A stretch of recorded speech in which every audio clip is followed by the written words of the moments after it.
Hi everyone, welcome to Amy Lieu Presents. Today we have a very special guest joining us. Her name is Emily Wu Truong. She's a motivational speaker, a tireless mental health advocate, and I'm so excited to have her. Welcome, Emily. Hello, Amy. Thank you for having me. How are you doing today? I'm doing great. Tell us, to everyone listening and watching out there who might not be as familiar with your work, a little bit more about yourself. Okay. Well, my background is I was born in El Dorado, Arkansas, and we were one of three Asian families in our town. And so after first grade, we moved over to California, and it was like, wow, in the San Gabriel Valley, there's so many Asians there. And so by the time I got to San Marino, I'm like, wow, I have to compete with everyone, like academically, right? So, and I think the San Gabriel Valley is known for the academic pressures, for achievement and doing well, getting those straight A's. And so there are just so many different components where I will talk about my own story because I think that it will inspire others to realize that they're not alone in their struggles.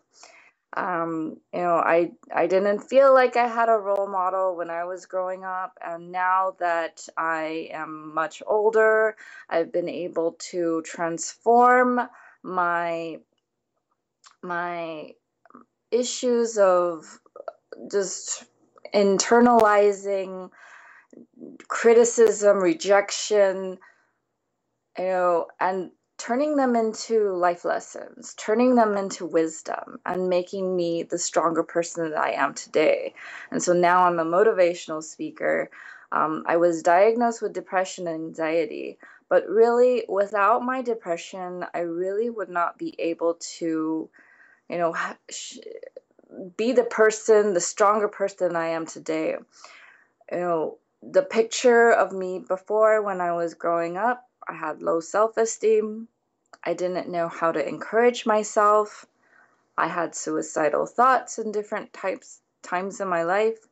But now it's like, as of 3.5 years ago, in July 2013, that was when I decided, you know what, in order to be the change I want to see in the world, I have to change me. And part of it was realizing that I need to speak up. And I'm not just talking about myself, but I'm speaking out for many other Asians in our communities who are not able to speak up for themselves out of fear of being ostracized and marginalized for, being true to themselves. And, so sometimes it's really hard. It's really hard to have that courage to speak up for yourself when you don't know what's going to happen afterwards. So, but I just feel like, being able to face my mental health challenges and face my fears and my weaknesses have helped me to grow into the stronger person I am today. So, Right. yeah. Wow, that's an amazing journey that you shared with us there. Speaking Thanks. of the Asian American community and mental health, I know you touched upon that a little bit. Tell us a little bit more about mental health among the Asian American community. I know that you're very, very passionate about spreading awareness and bringing to light some of those issues. Tell us about some of the problems and maybe some of the stereotypes and even addressing some of the stigma within that community. Well, I think, as you know, like our communities, say we learn to save face, don't bring shame to ourselves or the family, and we have to keep it within our family because if you share any weaknesses, problems, you're not gonna make our reputation look good. And so, but I decided to do just the opposite. And um, so what happened was in I think October of 2013, I was interviewed by the World Journal Chinese Daily News. They were so interested in my story, and interviewed me in English, but they wrote the article in Chinese. They published it the next day. They didn't tell me what the name of the article was going to be called. They called it Victim of Perfectionist Parents Speaks Out. and so, wow. What was your reaction from your parents? My mom's friends called her and said, your daughter's in the newspaper. and she was so embarrassed. And my mom's email to our family, but directed to me, was, how could you do this to me? Are you really my daughter? Do I have to disown you? And so it really was really, really, really hard for them in the beginning to handle. And but it's been several years past, right? And now I'm sure that they have a different reaction to all that you're doing now. You know, initially they were very embarrassed, but now they understand why I do what I do. It was so helpful, but the article was very helpful in some ways. There was the positive side and there's the negative side, right? The negative side was embarrassment, just like shock, and my mom just didn't know how to respond. But with my husband's support, we had like a belated Thanksgiving dinner, and my husband was there while my eyes were crying. I was crying my eyes out. My husband was next to me, and he said, she's not doing this to blame you. She's trying to say that, she's one of many, Asian American kids who are struggling with this. But what really came out of that conversation with my parents was, for the first time I ever heard my parents say something like, I'm so sorry, we're not perfect parents. And I'm like, wow, I needed to hear that. My parents are not very expressive people. They don't talk about their struggles too much, especially from their childhood or upbringing. My parents would talk about how they went to the Harvard of Taiwan and they were the top of their class for math, and so What is the Harvard of Taiwan? It's called National Taiwan University. Yeah, and NTU.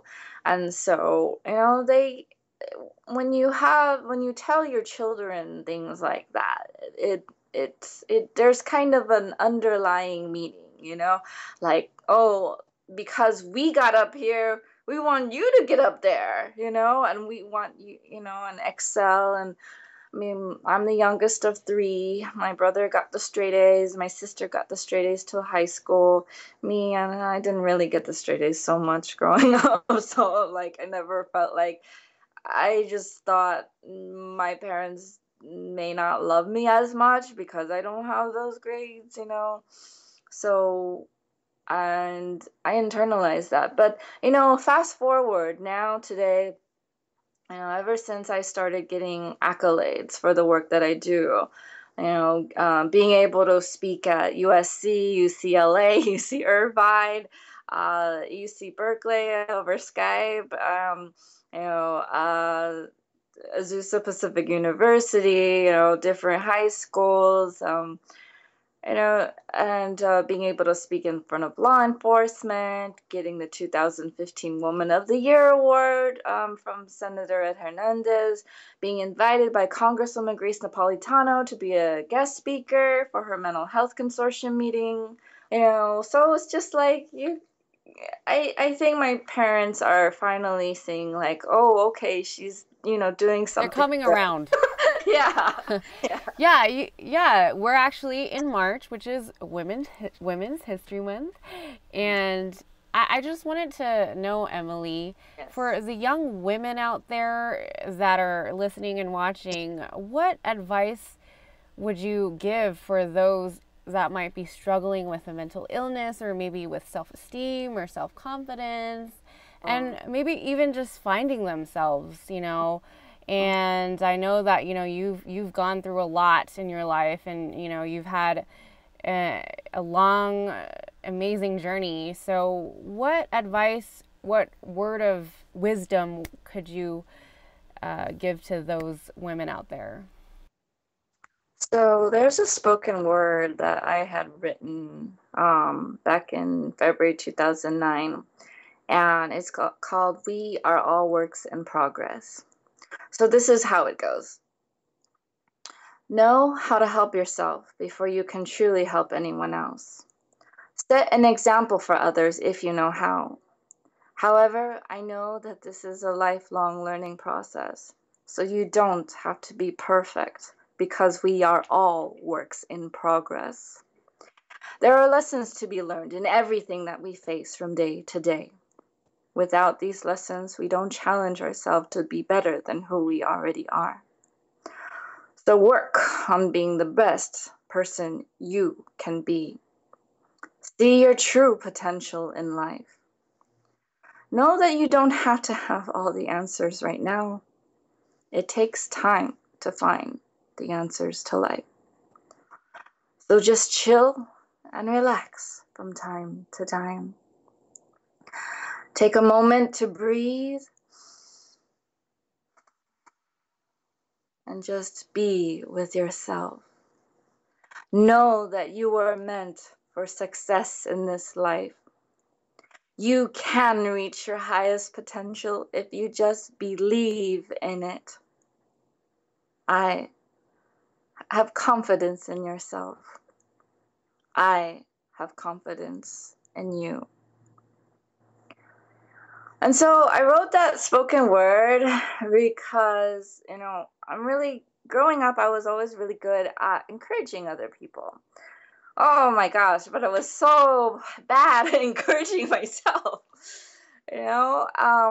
And so, you know, it's just, there's so much anxiety placed on us when we're growing up because, you know, parents will often say, oh, what are you going to be when you grow up?